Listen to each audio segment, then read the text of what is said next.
আন্তর্জাতিক নারী দিবস উপলক্ষে বান্দরবনের থানচিতে বেসরকারি সংস্থা বিএনকেএস ও ডিয়াকোনিয়ার আয়োজনে ব্যতিক্রমী উদ্যোগ ছিল। এই আয়োজনকে ঘিরে স্থানীয় নারীদের মাঝে ব্যাপক আনন্দের সৃষ্টি হয়। পাহাড়ে এমন ব্যতিক্রমী উদ্যোগে খুশি আদিবাসী নারীরা। বান্দরবন থেকে আকাশ মার্মার পাঠানো তথ্যচিত্রে ডেস্ক রিপোর্ট।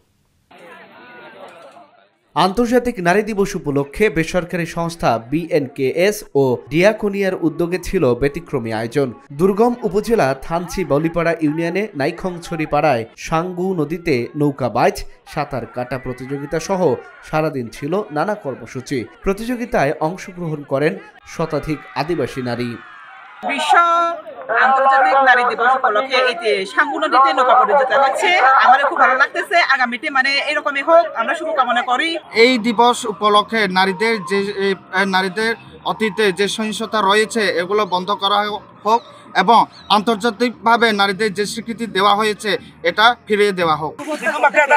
অনেক আনন্দিত। আজকে সাঁতার কাটতে যাচ্ছি, ভালো লাগতেছে সবাই। আজকে হলো নারী দিবস। এই ভুলবাড়ি থানচি উপজেলাতে আজকে একটা প্রতিযোগিতা, সেখানে আমরা সাঁতার কাটাতে অংশগ্রহণ করব। প্রতিযোগীদের মাঝে নগদ অর্থ তুলে দেন অতিথিরা। এই নৌকা বাইচ প্রতিযোগিতার মাধ্যমে নারীদের অধিকার ও স্বীকৃতির প্রতিফলন ঘটবে বলে বিশ্বাস অতিথিদের।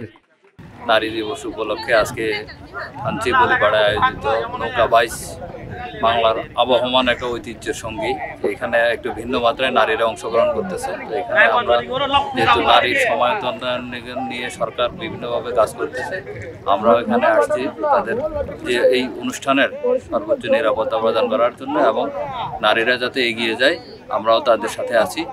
আমাদের পক্ষ থেকে তাদেরকে সর্বোচ্চ উৎসাহ প্রদান করতেছে। আমরা বলবো যে নারীর ক্ষমতায়নের বিষয়টি আবার সামনে এসেছে। এটা নারীর ক্ষমতায়ন হতে হবে। নারীদের শ্রমের স্বীকৃতি এটা খুবই গুরুত্বপূর্ণ। আশা করি নৌকা বাইচের মাধ্যমে এই বিষয়টি প্রতিফলন হবে। দেশের সব নারীদের অধিকার ও সুরক্ষায় প্রশাসনের পাশাপাশি সকলের এগিয়ে আসা উচিত বলে মনে করেন সংশ্লিষ্টরা। Dhaka journal news desk.